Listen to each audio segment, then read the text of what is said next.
আসসালামু আলাইকুম ওয়া রাহমাতুল্লাহি ওয়া বারাকাতুহু। আলহামদুলিল্লাহি রাব্বিল আলামিন। আসসালাতু ওয়াসসালামু আলা সাইয়্যিদিল মুরসালিন ওয়া আলা আলিহি ওয়া সাহবিহি আজমাইন। সম্মানিত এবং প্রিয় সাংবাদিক বন্ধুগণ, আমরা খুব দুঃখ বেদনা নিয়ে আজকে বাংলাদেশ জামাত ইসলামীর এই কেন্দ্রীয় কার্যালয়ে সম্মানিত কেন্দ্রীয় নেতৃবৃন্দের উপস্থিতিতে আজকে বগুড়া এবং শেরপুরের দুইটি আসনে যে নির্বাচন অনুষ্ঠিত হচ্ছে তার গুরুতর কিছু অনিয়ম এবং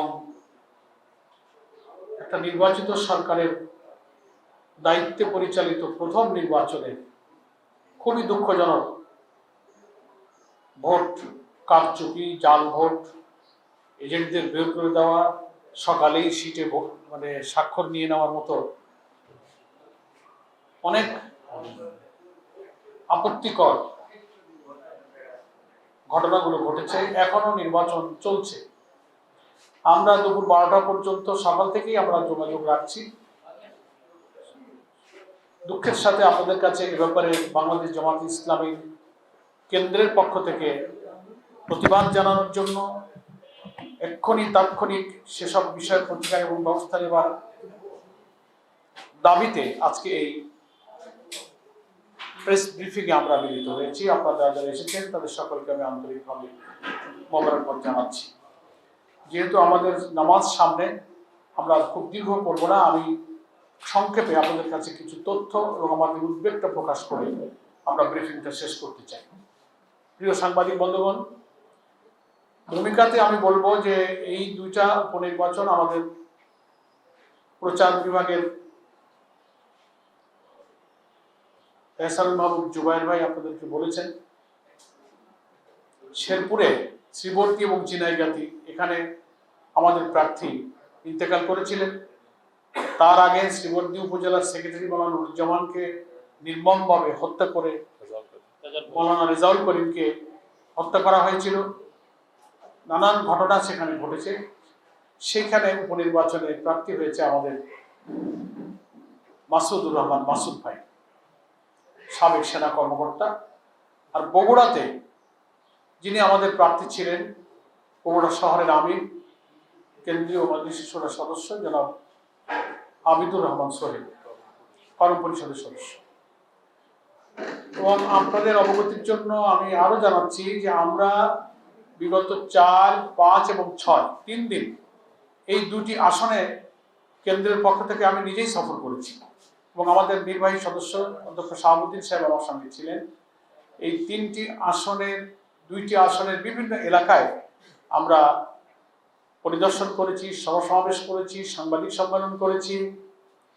সেই সাংবাদিক সম্মেলনে আমরা ওখানে যে তথ্য পেয়েছি সে উদ্বেগ আমরা প্রকাশ করে এসেছি এবং আবেদন জানিয়ে এসেছি প্রশাসন, রিটার্নিং অফিসার, প্রিজাইডিং, পলিং যারা থাকবেন, নির্বাচনকে আপনারা নিরপেক্ষ করবেন, এটাকে আর একটা মাগুরা নির্বাচন বানাবেন না। ইঞ্জিনিয়ারিং এর অনেক কথা আমরা আগে শুনেছি, এখন নির্বাচিত সরকার অধীনের এই নির্বাচন যেন নিরপেক্ষ হয়। কিন্তু ওখানেই আমরা শুনে আসছিলাম ভয়, ভীতি, কেন্দ্রে যেতে না দেওয়া, এজেন্টদের উপরে হুমকি দেওয়া, বহু কিছু তখনই চলছিল।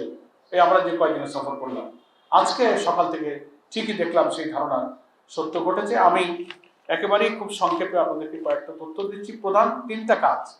একটা হচ্ছে যে সকালেই বিভিন্ন কেন্দ্রে এজেন্টদেরকে আগেই, যেটা একেবারে নির্বাচনী আচরণবিধির খেলাফ, প্রিজাইডিং অফিসার জোর করে আমাদের এজেন্টদের কাছ থেকে রেজাল্ট শিটে স্বাক্ষর করে নিয়েছেন, যার নিয়ম হলো ভোট গ্রহণ শেষ হবে, গণনা শেষ হবে, ফলাফল তৈরি হবে, তখন রেজাল্ট শিটে সব প্রার্থীর এজেন্টরা স্বাক্ষর করবেন। এখনো তো ভোট এখনো বাকি, অথচ আমাদের কাছে স্বাক্ষর জোর করে নিয়েছে সকালবেলা। সেই প্রিজাইডিং অফিসারের কিন্তু স্বাক্ষর নেই আমার কাছে, তার ফটোকপি একটা তো আমি হাতে হাতে জোগাড় করতে পেরেছি। আর এরকম চলছে অনেক ঘটনা, সব তো আর এক্ষুনি দূর থেকে জোগাড় করা যায় না। সেটা হচ্ছে আপনার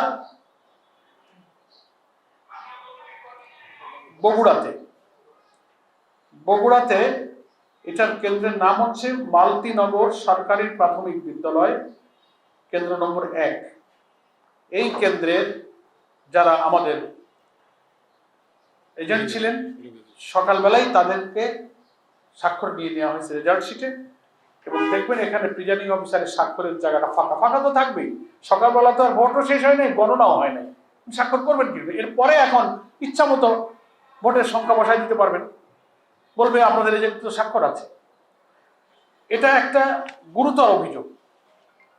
এরপরে জাল ভোট দিয়ে সিল মারা হচ্ছে এবং এজেন্টদেরকে বের করে দেওয়া হয়েছে। অন্তত 12টা পর্যন্ত আমি শেরপুরে নির্বাচনী এলাকা আমাদের, সেখানে 3 আর 3 6 7 8 9 10 11 12 13টা ভোট কেন্দ্র, যেখান থেকে জোর করে এজেন্টদেরকে বের করে দেওয়া হয়েছে এবং জাল ভোট দেওয়া হচ্ছে সিল মেরে। কেন্দ্রগুলোর নাম আমি আপনাদেরকে বলতে পারি, আমার কাছে তার ফটোকপিও আছে, প্রয়োজন আপনি নিতে পারবেন।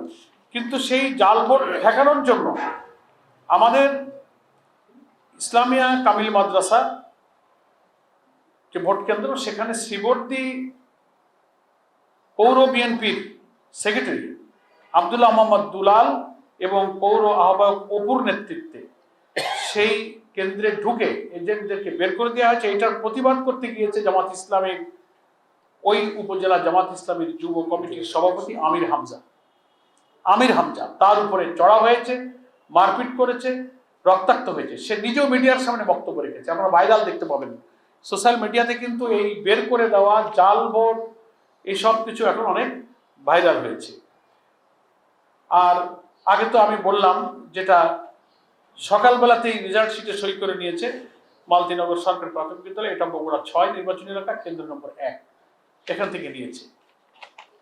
নেক্সট আপনাদের কাছে আর একটা তথ্য দিচ্ছি আমরা, যে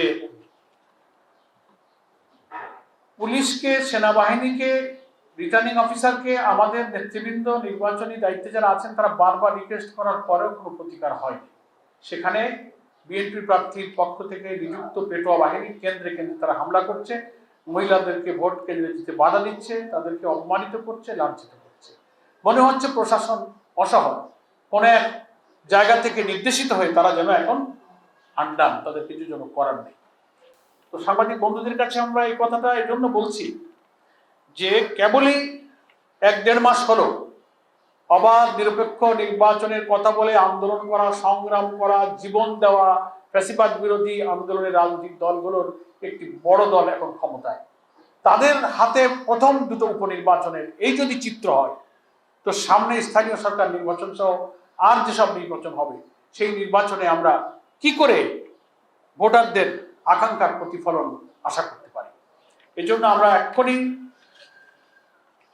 নির্বাচন প্রধান কমিশনার, যিনি প্রধান নির্বাচন কমিশনের দৃষ্টিতে আনছি, জামাত ইসলামের এই কেন্দ্রীয় কার্যালয় থেকে প্রেস ব্রিফিংয়ের মাধ্যমে এক্ষুনি আপনি এই 2 নির্বাচনী আসনের রিটার্নিং অফিসারকে নির্দেশ দেবেন, যেসব অনিয়মের কথাগুলো আমরা বললাম, যেসব কেন্দ্র থেকে জাল ভোট দিয়ে এজেন্টদের বের করে দেওয়া হচ্ছে, আগে স্বাক্ষর নেওয়া হচ্ছে, সেই সব প্রিজাইডিং অফিসারদের প্রতি আপনি আইনগত ব্যবস্থা গ্রহণ করুন এবং ব্যাপক অনিয়ম যেখানে হয়েছে সেখানে আপনি ভোট গ্রহণ স্থগিত করুন, পুনরায় ভোটের ব্যবস্থা করুন। তা না হলে জনগণ এরকম জোরপূর্বক একতরফা নির্বাচনের ফলাফল তো মেনে নেবে না। এটা আমি প্রধান নির্বাচন কমিশনের কাছে আমাদের পক্ষ থেকে আবেদন জানাচ্ছি। যেসব কেন্দ্রে জাল ভোট এবং এজেন্ট বের করে দেওয়া হয়েছে, 10-12টি কেন্দ্রের নাম এবং তালিকা আমাদের হাতে আছে, আপনারা প্রেস ব্রিফিং শেষে এর ফটোকপি আপনারা নিয়ে নিতে পারবেন। আমি খুব সংক্ষেপে, অনেকগুলো কেন্দ্র, 2টা আসনে মিলে প্রায় 300 ভোট কেন্দ্র হবে। তো ঘটনা ঘটবার জন্য এখনো ভোট চলাকালীন 4:30টা পর্যন্ত ভোট চললে অনেক সময় এখনো বাকি আছে। আমরা 11টা 12টা পর্যন্ত তথ্য সংগ্রহ করছি, তথ্য আমাদের কাছে আসছে। আর আপনারা সবাই গণমাধ্যমের সাথে যুক্ত, আপনারা সোশ্যাল মিডিয়াতে নজর রাখলে দেখতে পাবেন এই 2টা আসলে কি হচ্ছে। সেই জন্য আমি আপনাদের মাধ্যমে এই গুরুতর অনিয়ম হওয়া কেন্দ্রগুলোর ভোট স্থগিত করতে দাবি জানাচ্ছি। যারা প্রিজাইডিং অফিসারের দায়িত্ব পালন করেছেন তাদের প্রতি আইনগত ব্যবস্থা নেওয়ার জন্য রিটার্নিং অফিসারের মাধ্যমে প্রধান নির্বাচন কমিশনের হস্তক্ষেপ কামনা করছি।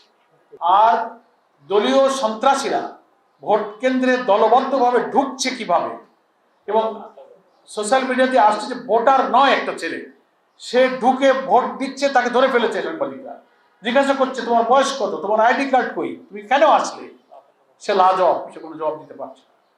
তো এত সামাজিক যোগাযোগ মাধ্যমে গণমাধ্যমে এগুলো আসার পরে কি করে সেখানে ভোট চলতে পারে?